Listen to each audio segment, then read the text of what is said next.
Welcome everyone, episode 8 of Christian Geeks Rockcast, the big 8-0. And for that special big round number, we've got a special guest on the show, Mr. Paul Roraback. Welcome. Thank you. Woohoo. I'm number 80. You I, are. I'll take it. I thought you were going to say a nice round guest. A nice, No, he Nice does. round guest.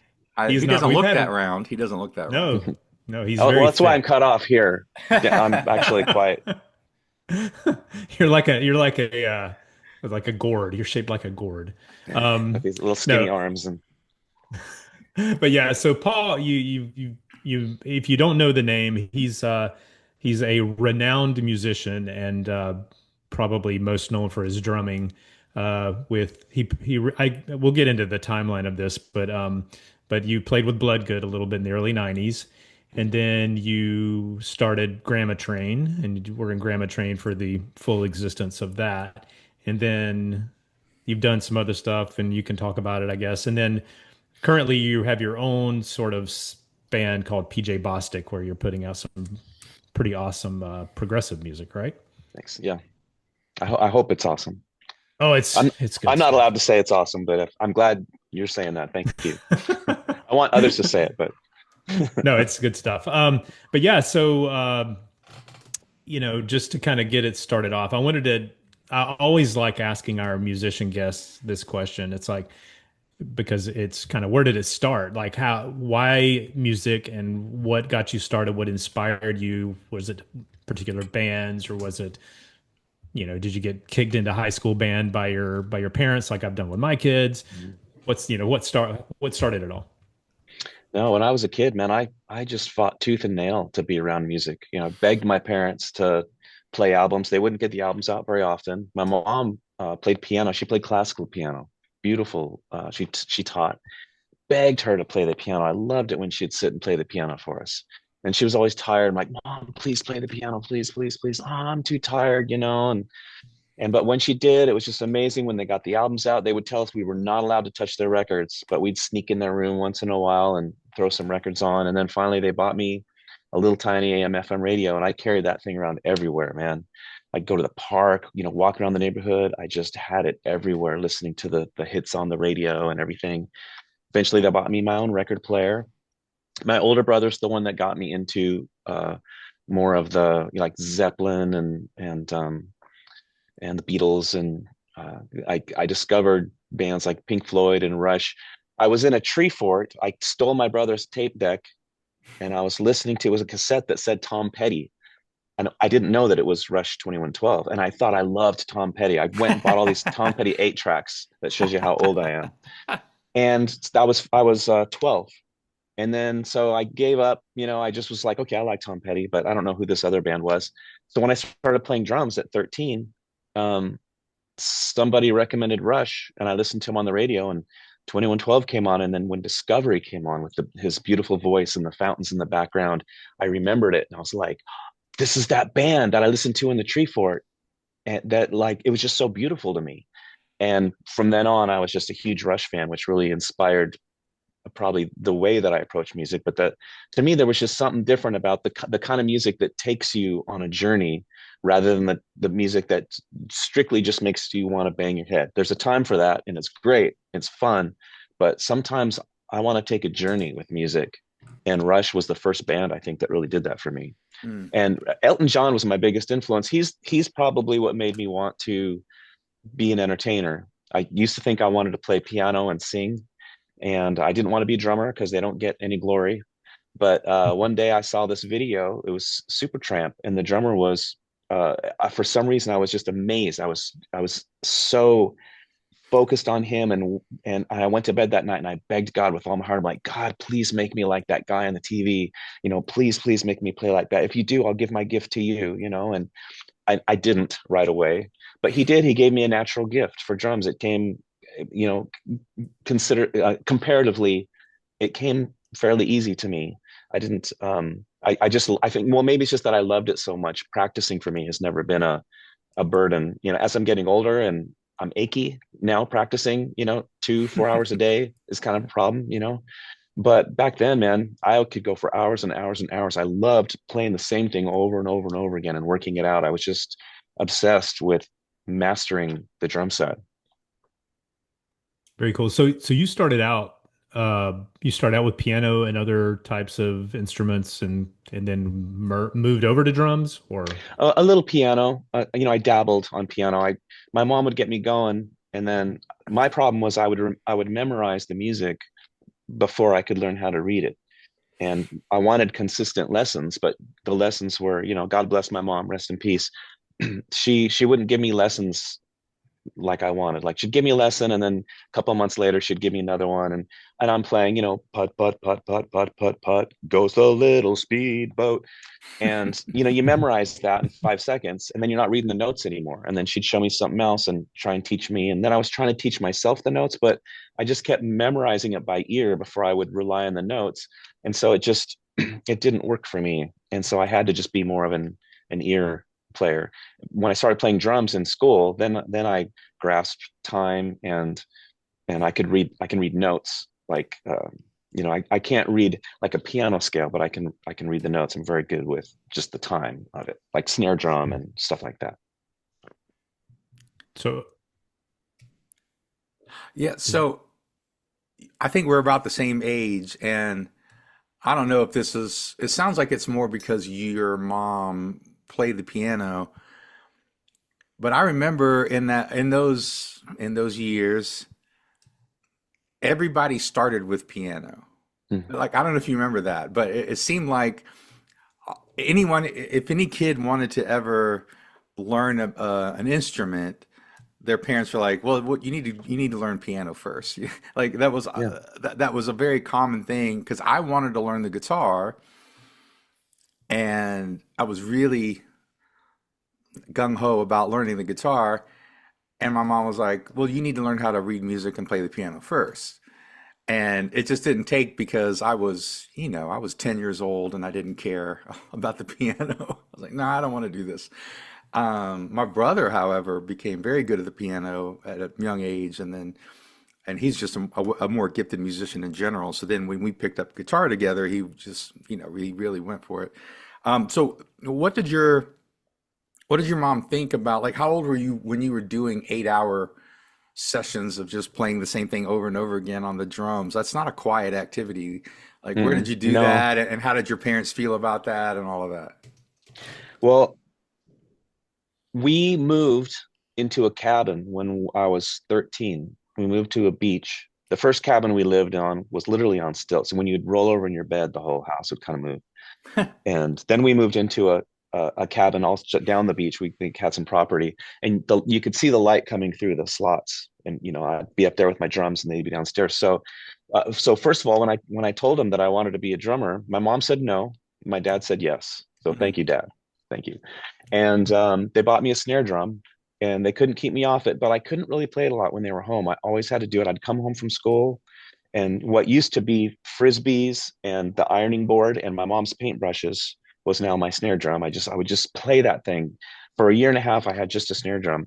And so when I had my kit in the cabin and it's upstairs, I almost never got to play my drums. It was my knees I was playing on. I'd sit in the kitchen, and I would just hammer out rudiments. I'd throw on moving pictures or something, and I'd pick a song and say, okay, I'm going to do double strokes through this entire song. I'm just going to, and then for each song, I would have a different rudiment that I would work on. And I would say, I'm kind of going to do this. And I usually didn't bruise myself or hit hard enough to do that. But sometimes my legs would, the next day I'd see bruises on my legs where I didn't really notice that it was getting a little sore, but I didn't know I was bruising myself. But I didn't have a practice pad. And I was so driven to play and get better. Or I'd air drum. I would just sit there, and they'd tell me, okay, you can air drum, but not if your sticks are going to click together. Because sometimes I would be air drumming free will or something, and I come down for a fill, and a click would happen, and my parents would get upset, and hurt their Wow. ears or something. So I just found any way that I could to be involved with music. And my parents, for my 15th birthday, I told them I wanted hi hats, and they're like, well, I think we should get you a guitar. And my dad's like, you should have a guitar. You love music, and you can play it on the beach, and it's good to play more instruments. And I was like, no, no, Dad, I really want hi-hats. Well, they got me a guitar, And I didn't show them that I was furious. I was like, okay, thank you. But inside, I was so upset. I was sure they were going to give me hi-hats.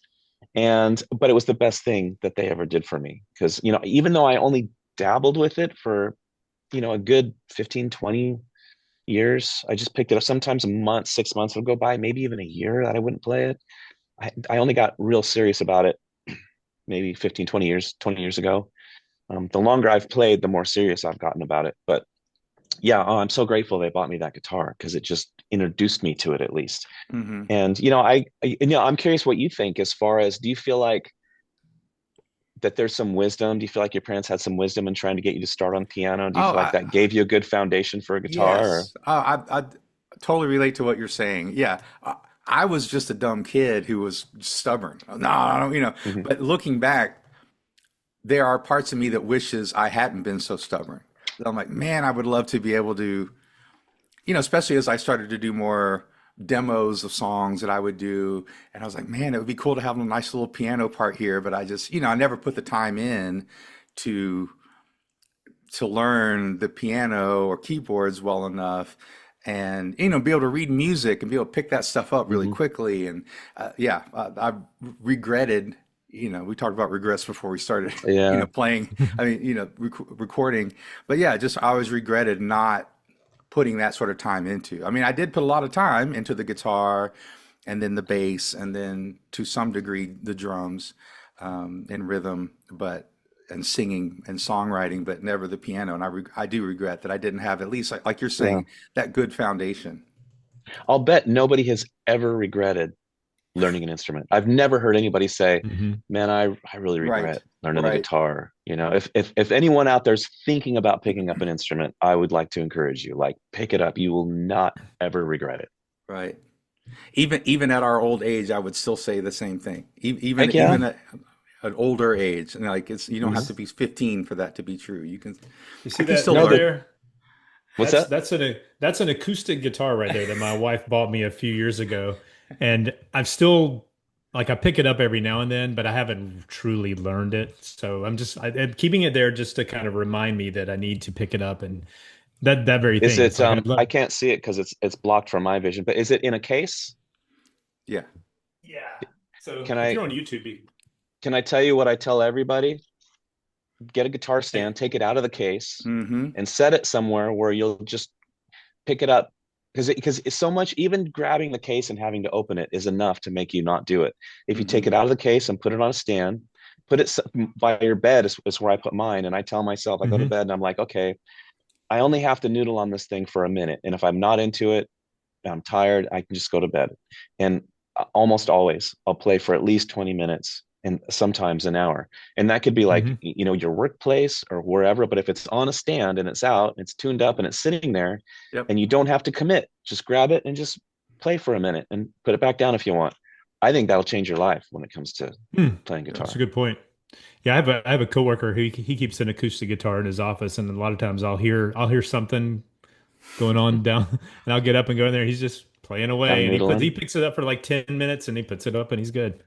And Yeah. you yell at him and shame him, like, shut up, just Like, stop. No, I'm kidding. I'm just guessing. yeah. Yeah. Okay, so Paul, let's move forward.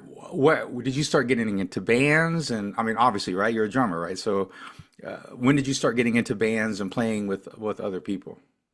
Oh gosh, it was so frustrating. My son's going through this now because my son, like me, he drumming just, he's done it since he was in diapers, but he's an amazing drummer. He's got his own corner of the studio here. He's got his guitars hanging on the wall. He's got a big drum set, keeps getting bigger and bigger. And he's going through this frustration of the same thing I went through. Like, I was in high school, and I could play Rush and I could play all these bands, and I would talk to these seniors, that were good guitar players, and say, hey man, I play drums, can we get together? And nobody would take me seriously because they're just like, I'm some punky kid. Because let's face it, most of the musicians who come up to you and want to start a band, aren't always, they say they can play Rush, but can you really play Rush? And I did finally, started a band, Paragon, which is ironically, we're re-releasing our demos through Rocks Records. Oh, I'm, okay. I'm I'm working with Cool. three different labels on old releases right now, so I want to make sure. Yes, it's rocks. Okay.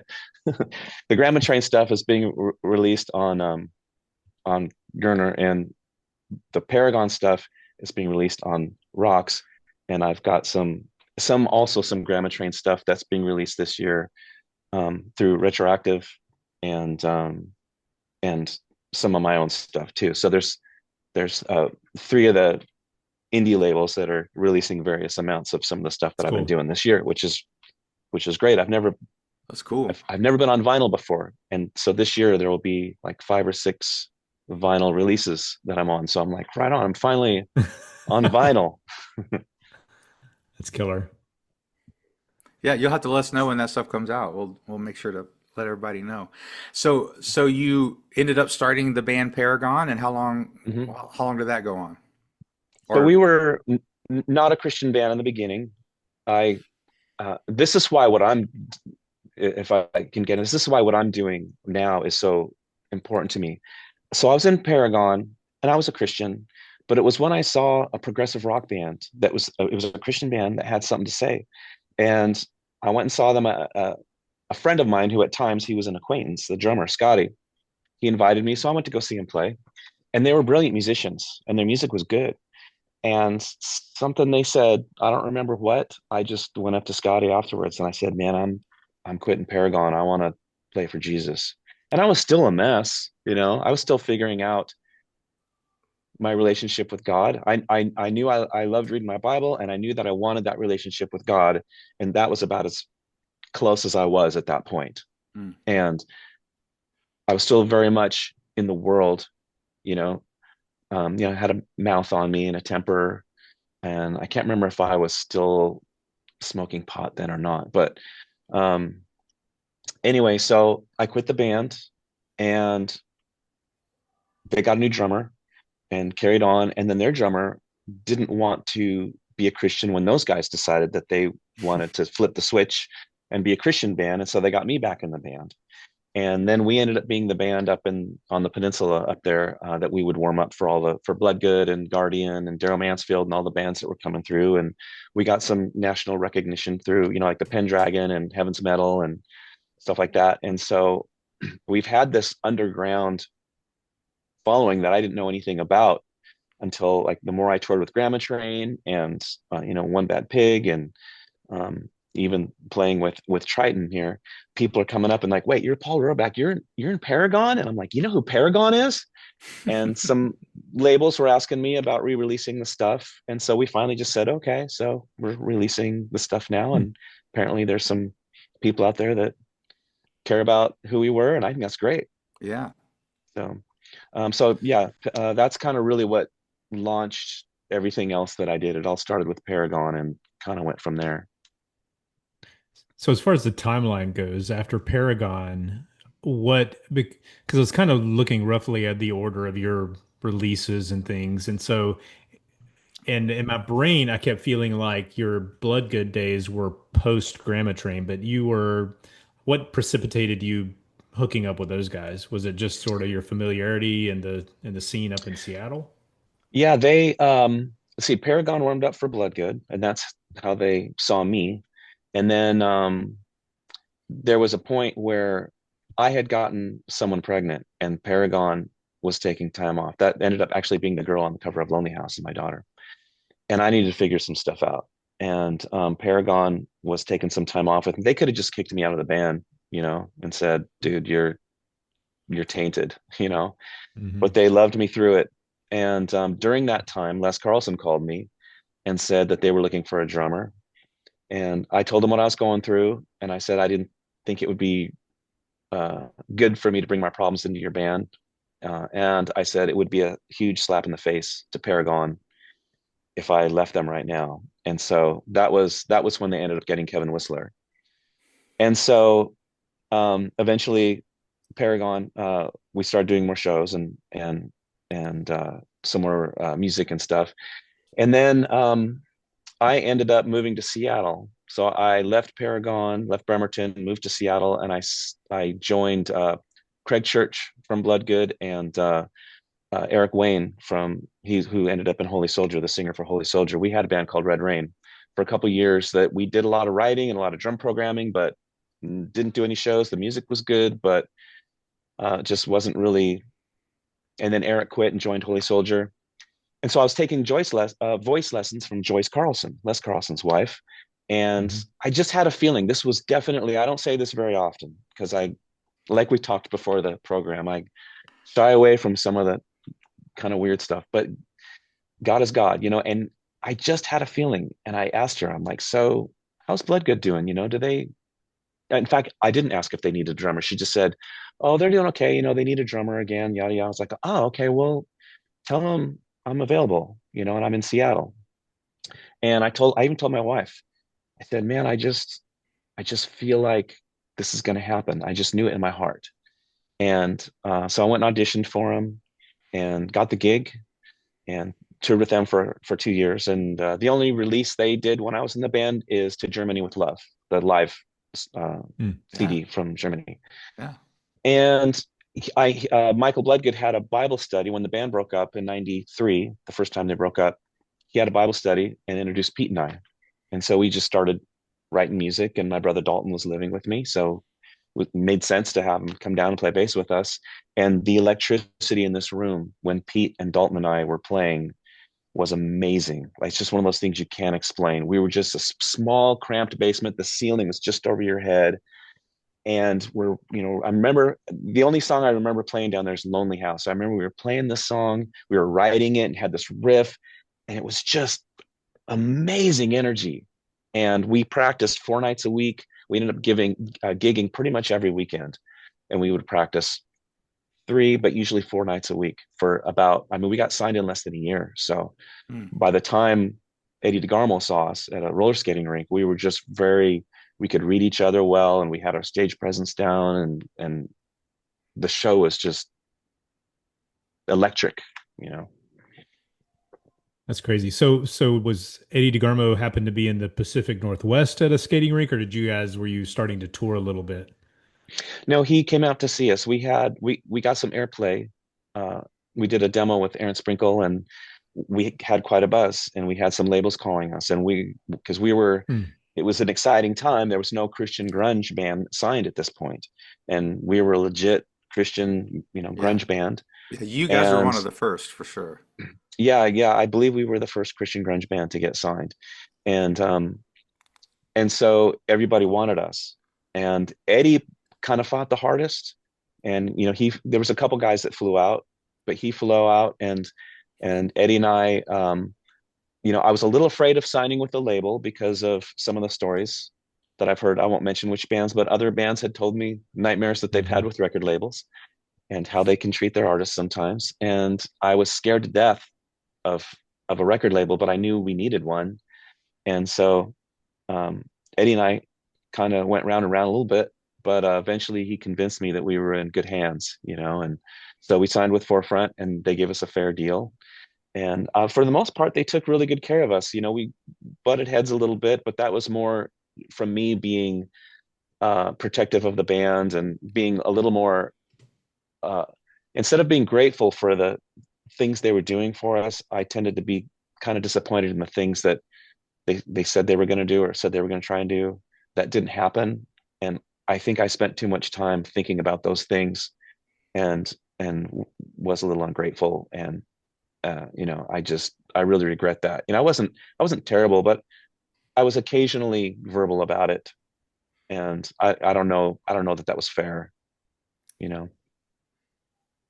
But it's in Forefront at that point was pretty. They were one of the biggest Christian Hmm. labels out there. I mean, so I guess they probably had a lot of appeal to them, and that's because I mean that's right in the DC Talk, Jesus Freak, and just all those kind of things. So, um, did you find signing because a lot of the bands, and this is my perception having been in radio and then being part of this world of we'll call it the Christian music industry for lack of a better term. Did you find signing with a big label versus one of the smaller, like, like a Tooth and Nail or something like that? Did you find that like a sort of a big industry label, that was the right move for you? I mean, obviously it worked out, but Yeah, um, I think it was. Yeah. they had the muscle. I mean, we went from nobody really knew about us to suddenly selling. I think right when our album was released, we were selling at least a couple thousand albums a month, and we were touring. Like I said, we're Hmm. together. People were shocked when we're touring with Petra, and people are like, "How long have you been together?" We're like, "Oh, a year and a half, 2 years, or whatever." Usually that doesn't happen. Usually Hmm. Yeah. you got to pay a lot more dues than that. Personally, I've paid plenty of dues. So, but for the guys, for Dalton and Pete, they just start this band, get signed, and we're up and running. So it was really great for them. But I felt like it was good for us. I don't think Tooth and Nail, with all due respect uh, for them, or any of the other labels that reached out, I don't know if they could have done what Forefront did. I but I'm pretty naive to that business side of things anyway. So Yeah, I mean, it's probably a good fit for you guys. I mean, like I said, it worked out. I just think I was thinking like with the Aaron Sprinkle connection and all that stuff. I mean, he had connections with I guess KMG or Frontline and Tooth and Nail and all of those kind of things yeah. too. But Well, Tooth and but Nail didn't want us. No, they really passed. Yeah. interesting. No, they thought we were metal. Uh, In fact, we're good now. Brandon Evil, right? yeah. Everything's fine now, but for a while there was this strange sort of he passed because he called us a metal band. And so like all our friends would they'd call us a metal band as a joke because they knew that's why Tooth and Nail passed on us. And I heard, I don't know if this is true, but I heard that there was a picture of Bloodgood in their office and they'd make fun of me because I was wearing, spandex or whatever. And some of their guys would sort of like, you're hanging out and someone's kind of mocking you, but they don't know that you can tell that they're kind of mocking you with what they're saying. There was some of that going on, and I just kind of rolled with it. They didn't believe that we were doing 200 shows a year. And they kind of made fun of us for it. So, and I'm not going to say who, but there was this little rift for a while. And at some point, Brandon and I talked, and we didn't talk about too much of the awkward stuff, but we just kind of chatted. And I felt like ever since that conversation, like I didn't have any beef with those guys, and they're just having fun, And I think Brandon, maybe he even regrets not signing Grammatrain. I think he said something like, "Well, you guys were more of an arena band," and I think he didn't really see that when he was looking at us, and maybe he Yeah. wishes he would have. I don't know. I'm not trying to say that he regrets anything, or I would still work with him. Yeah. That's an interesting take on it. Yeah, and I think that we've all matured a lot over the last Yeah, 20 years. yeah. Hopefully. 30 years, 30 years, 30. I keep 30. thinking it's 19. It's been a long I time. keep Yeah. thinking, yeah, it's like 1997 now, right? Um, so the name Grammatrain, where in the world did that come from? It came from a poem I wrote called Grandma's Train. We were actually called Grandma's Train for one gig. And then it's funny because I was thinking Grandma's Train would be a cool name for a band. I don't know, because Seattle, just weird names were the thing. And Grandma's Train. Yeah. And Pete called and said, "What do you think about calling the band Grandma's Train?" And I was like, that's kind of what I was already thinking. So we went with that. And then I was thinking maybe we drop the S and just go with Grandma Train. And Pete goes, "What do you think about just calling it Grandma Train instead of Grandma's Train?" Again, and I was like, I was thinking the same thing. So let's just do that. So we had this weird name. Sometimes I still stop and go, Grandma Train. Like, what a weird name. Like, we probably could have came up with a cooler name than that. But you say it enough times, you don't think about it. And it's like, Grandma Train, that's cool. Well, I'm sure that there's other bands out there that go like Hooba Stank. Was that really the best choice? I don't Well, know. It worked out. Yeah, or Garbage. Did we really call our band Garbage? Exactly. I know I came up with some really dumb names for my bands in the 90s. I mean, I was all into that. You know, just all sorts of stupid names. Well, even you think like Pearl Jam, like that's Yeah, if you right. really think about it, that's a weird name. It's a weird name, yeah. Yeah, that one took me a long Yours. time to grow on me. I did not like that band name for the longest time. Well, I guess Mhm. it still seems kind of weird to me, but it's Pearl Jam. So I know it's like What are you it's gonna do? at some point the the band name becomes synonymous with the band, and you no longer right. think about the words anymore. Yes. But Now, Soundgarden, there's a name, like those guys scored. oh, Soundgarden and Rush to me have the two coolest names in rock and oh roll. yeah, yeah, that's a great name. For sure. That is a great name. So Grammatrain if plays itself out. I mean, what happened with the we'll call it the demise of Grammatrain, or if it's still if it's, there's even a demise, if it's still a thing. Yeah, it's kind of complicated and drawn out, and um, in short, Dalton left the band, and we we couldn't. I mean, we didn't try that hard. We couldn't really find a replacement. I thought there'd be a lot more people interested, but I think we only worked with one, maybe two people. It just didn't feel right without Dalton, and Forefront, made Pete another offer, and so it made sense to him, and Mhm. so um, at the time I was pretty upset about it and had some beef. In fact, I'll just confess. I know this will. I've talked openly about this. I know this will disappoint some people, but first time I ever got drunk in my life was when Grammatrain broke up, and I was just Mm. devastated. And I just I think I just put too much of my own identity in that in Grammatrain, and I was really just sad and angry, and I just felt like I just for a night anyway, I just didn't care. Made a total jerk out of myself, was sick out of my mind the next day, you know, and so yeah, that's how that happened. Mm. Yeah. Well, I think that sometimes we build up these like 'cause if Grandma Train had never hit it big, then that whole thing probably would have never affected you like that. But then we become so attached to these things that we build, Yep. and then when they fall apart, then we put too much of our identity into that, and it winds up, costing us a little bit. Yeah, I have to admit it was ultimately good for me that Graham Train broke up. Like I took too much for granted. There was times on the road where I really thought I was miserable, and Hmm. I did try to keep reminding myself that I get to do this, but you get a little spoiled, and when things don't go right, especially when you're younger, um, you can just you can really take things for granted. Hmm. And I wasn't terrible, but I just had moments where I took it for granted, and I just remember thinking how miserable I was, and what I'd give now to just show up in any city in the country and draw a couple hundred people to my show or more, like Hmm. Yeah. that'd be great.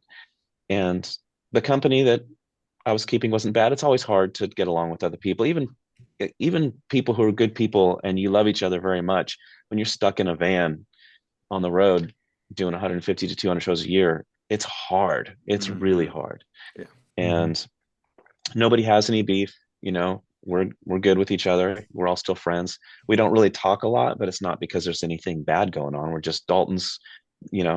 He's retired. I picture him like the guy out in the mountains with the beard, and in his underwear. And if I ever wanted to bring him into the band again, we'd have to fly black helicopters out there and threaten his children or something, and bring him in for one more show. And The Pete's just got president other needs stuff you for going one on, more and Grammatrain yeah. show. So I've kept That's myself busy. I'm pretty motivated, so I didn't stop there. I Yeah. just got a day job and bit the bullet and reworked my life. And I did go through a time when I was just kind of out there. I was touring with secular bands. I was Terry Bozzio's drum tech for a while, and I Hmm. played with Monty Montgomery and some of the artists from Austin. And my walk just didn't do so good, and I learned from that um, in fact, it was right after that I just was like, am I going to do this or not? Am I going to live my life for Jesus, or am I going to try and have one foot in the world and one foot in my Christianity? And like, how is this affecting the people around me? And it was when someone on the bus, I cracked a joke, or I responded, I did something I said, it was crass probably, but I just remember the bass player saying, wow, and that came from the Christian on the bus. And it really stung because I knew he was right. We all kind of laughed, and inside I was just like, and I remember like looking in the mirror, and I just didn't like who I was seeing. I literally just shame. And so I was like, okay, I'm all in. And that's around the time I started the PJ Bostic stuff. I started studying Christian history, started studying my Bible more. I'm like, I want to know where this Bible comes from. I want to know the history of it. I want to know all the way back to the apostles. I want to know as much as I can. And it's just been this closer and closer and closer and closer to God. And that's where I was saying earlier when we were chatting, what I would give to just take what I have now in Christ and the man of God that God has made me now, and go back and do Grammatrain again with that kind of knowledge and that kind of zeal and that kind of passion for spreading the gospel and for truth. But I feel like God gave me a second chance, with the PJ Hmm. Bostic stuff. Yeah. So you have a question? No. No. The so PJ Bostic that's your one man band, or do you have other musicians that play in that, or is it just I you? I play all the instruments except on the second album, 3MS. I wanted to get away from the drummer who plays guitar um, vibe. So I had a rhythm section, bass and drums, and I only played guitar and sang on that record. And then occasionally I'd have a guest. In fact, on my new album, I have Phil Keggy did a solo for me. And Wow. I've had a couple guests come in and do a solo here and there or something. Live, I right now what I'm doing, I haven't played a lot of live shows because it's really difficult for me to find a drummer, because God has given me a gift there, and it's just hard to find somebody who's willing to work that hard and capable for what I can pay them. If Hmm. I was, rich, I could go hire, Mike Mangini or something, but it's just hard. So I finally decided recently, I recorded the drums and they're on a screen. I'm playing the drums on the screen, and I have a guitar player and a bass player, and that's how I play live now. And it was an experiment that we tried, and it worked. I was hoping it would be. I could see people kind of thinking, oh, the drums are on the screen. That's kind of a bummer. I want to see a live drummer. But like when you watch a movie with subtitles, and at first you're going, I don't want to watch subtitles. I want to watch a movie, but halfway through the movie, you forget that you're even reading subtitles. You're just enjoying the Hmm. movie. And I feel like that's how it was. I felt like everybody really had a great time. And I asked people afterwards, the people that I knew, like, to give me some feedback. And that's the kind of feedback I got, was just, man, I just had a great time. And I just didn't even notice after a while. I didn't even think about it. You guys are just up there having fun. We were having fun. So that's what I'm doing for now. So I'm hoping to book some festivals and book some more shows around Austin. And So that's cool. So between, like, I guess in the midst of all that, you've done some other gigs with other things. You did some One Bad Pig stuff. Were you on the last One mhm. Bad Pig album? Is that right? Yeah, I I Love You to produced and Death. played drums on that. Yeah.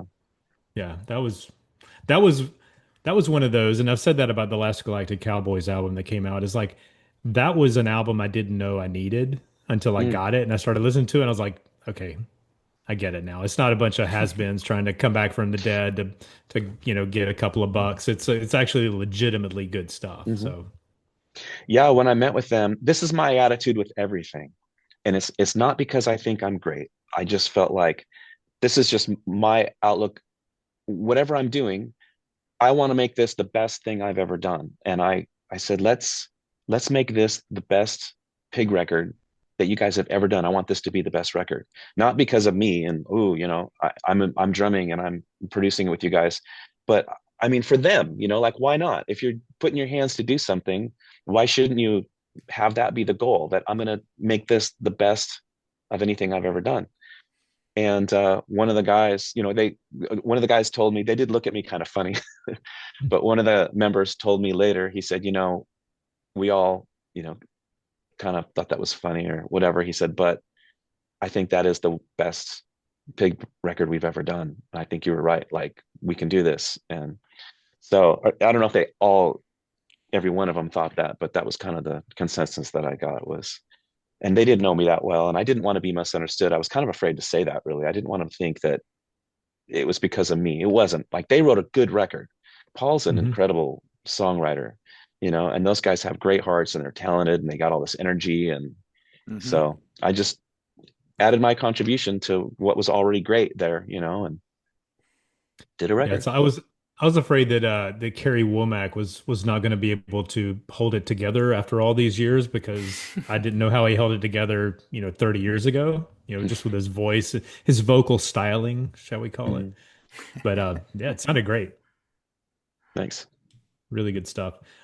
So I noticed too that like I literally got an email this morning from Boone's Overstock that the original, I guess, demos or indie release for Grammatrain is coming out. We touched on it a little bit. So can you talk about, because I don't know that many people have necessarily heard that record. Mm. It's a pretty sought after demo. I've seen them. We only did 1,000 of them originally, and I've seen them go often on eBay for $50. And from Hmm. time to time, because I've got four of them, I'm like, gosh, I could use $50. But I'm keeping them for my kids, um, and I'd feel kind of guilty. I feel like I'm kind of taking advantage of someone if I'm selling one for 50. It's funny because someone I said that to said that they sold one for $50. And so, um, but so this is a kind of a gem in Grammatrain land. And so it's a good demo. It's the demo that got us signed. And we did another demo before that that was okay. It was good, It's a three song that was just on a cassette. And so we're putting them both together, and they're releasing it on, I believe they're releasing on vinyl as well. I'm pretty sure they are vinyl and CD. So it's great to finally have that because people have been contacting me forever asking me where they can get that. And I just keep telling them on eBay, I guess, I don't know, people have asked me to make a copy of it. And of course I'm like, okay, I'll see if I can get around to that someday. And I never do because I'm forget and I'm busy and lame. Well, I think it's good. I mean, that's the beauty of kind of the world we live in now, is I won't Yeah. say it's easy necessarily or inexpensive, but people are kind of in that mode of like I always use the 77s as an example because like they will release everything. Like you can Mm, hear like they'll release they'll send you a whole record of, these are all outtakes from the Sticks and Stones sessions or whatever, but it's like but you can do that and it helps pay your bills hopefully and it help, it just kind of mm, keeps you in the forefront of people's minds, no pun intended. mm. Um, but yeah, but that's incredible that and especially all the other stuff you said was coming out too, the other Grammatrain Yeah, stuff. Lonely House and Flying are being re-released. They may even be uh, out. I know you can pre-order. I believe you can pre-order now for vinyl or CD for those. Sweet. So to get into the business side of things, just because I'm curious, is that something that they have to reach out to Forefront to license, or do you guys own the licenses to those? So for those, since we were on Forefront, I guess Atlantic owns Grammatrain now, or at least that they're part of the publishing and all that. And so yeah, they had to license it through Atlantic, and then Atlantic pays us whatever our portion for our publishing and royalties and stuff.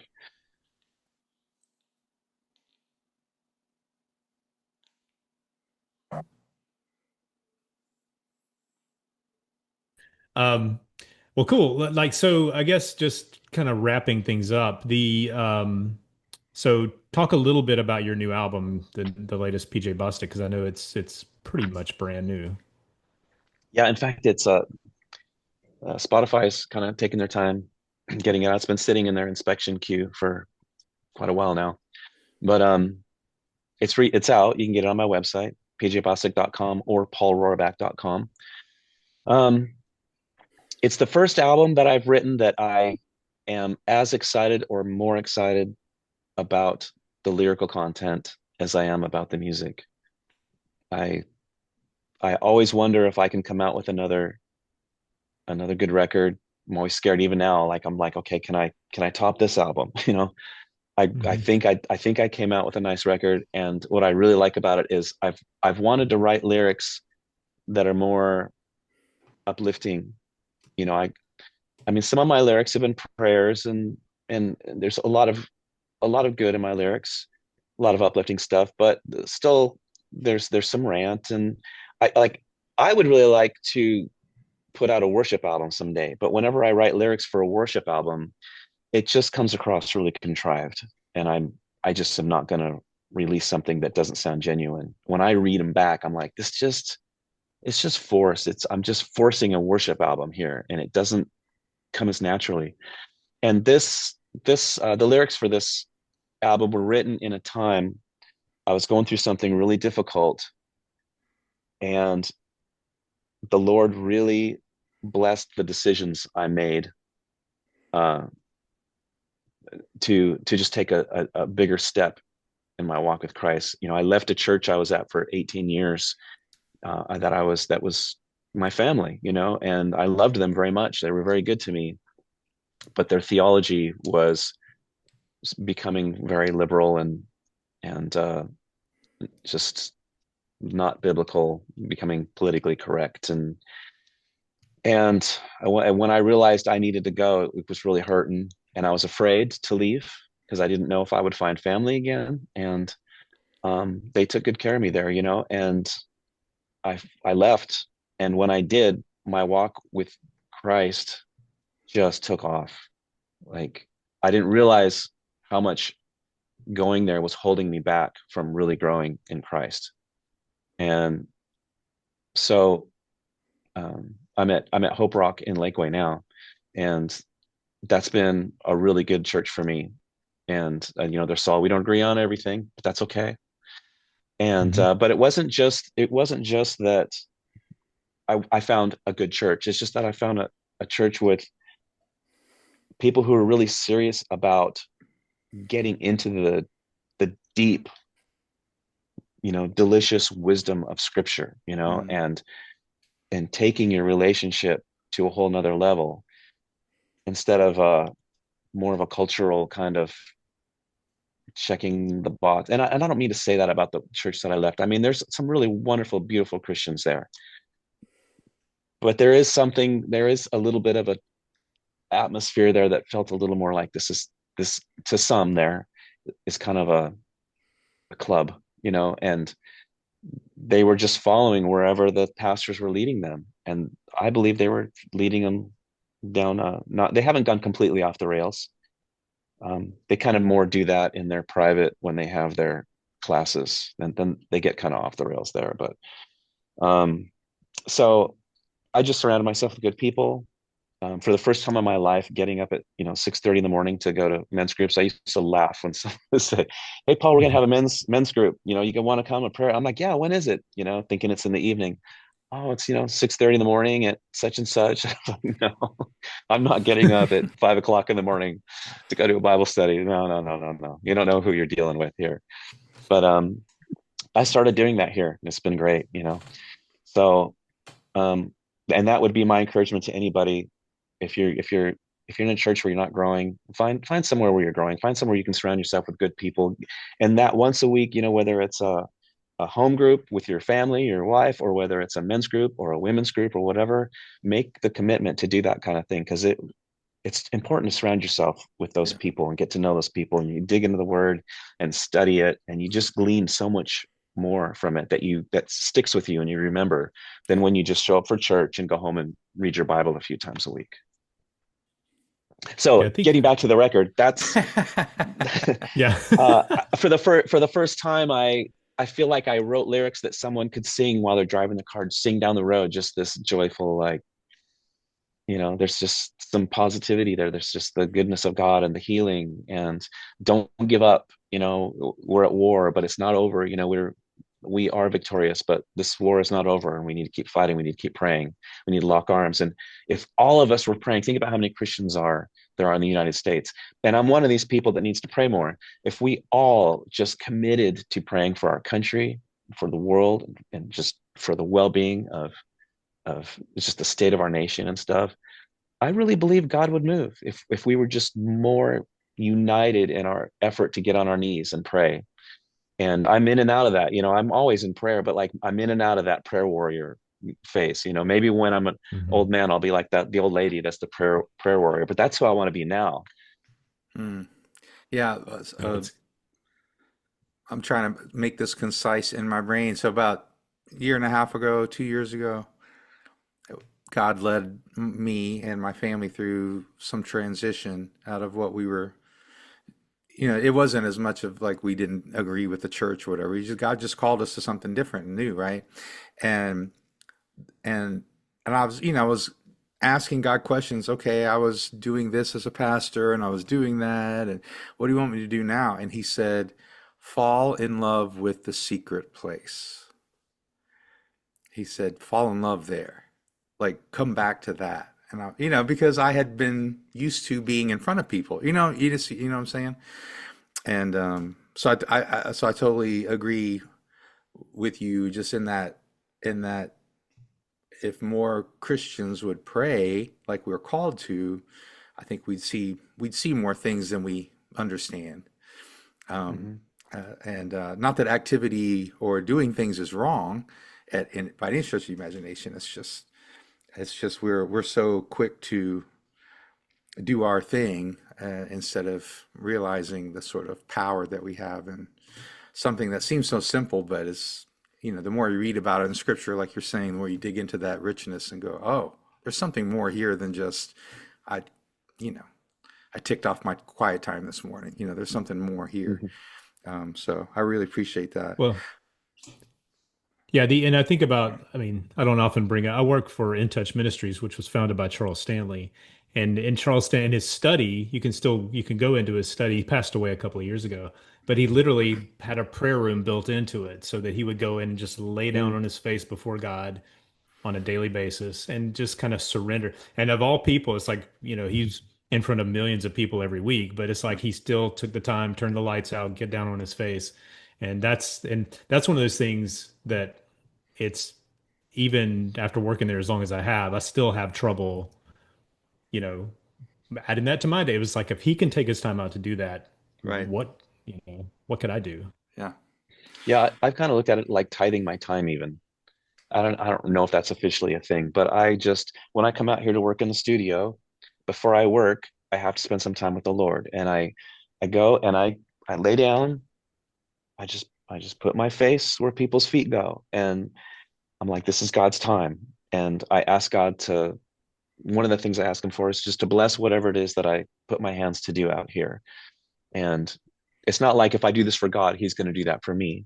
But I feel like perhaps in the same way that, when we're giving of our money, I believe that God has a way of just taking care of us and providing for us and giving us the things that we need. I think if we're giving of our time to him, perhaps the time that we spend doing the other things, maybe he'll bless us and help us to be more fruitful with the time that we spend out of prayer. And it's just a good way to center and just shut everything off and okay, who am I praying for? Who did I say I was going to pray for yesterday? Because it's easy to say you're going to pray for someone, but then you forget. Mm-hmm. So that's when I go, who did I say I was going to pray for?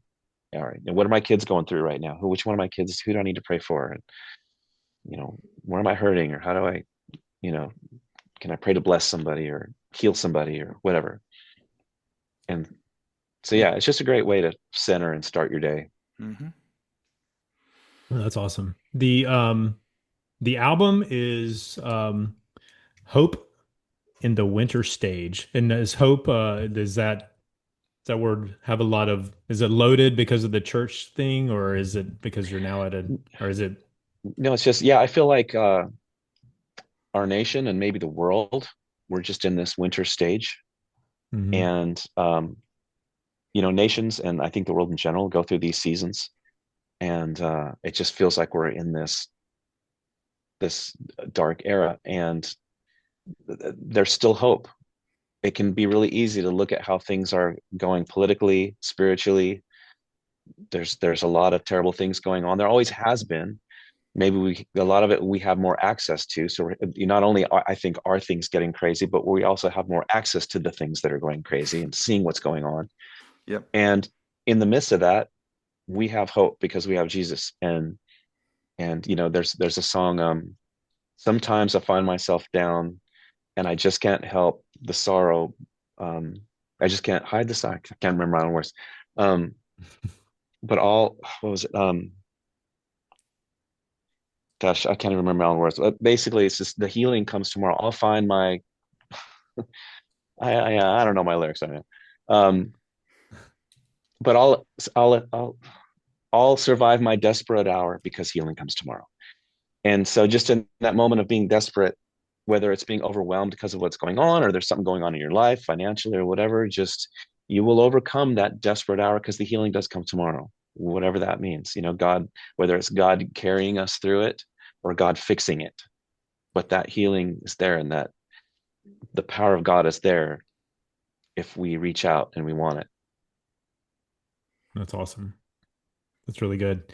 Stylistically, it's like all the other PJ Bostic stuff, a little rushy, a little progressive, that kind of stuff.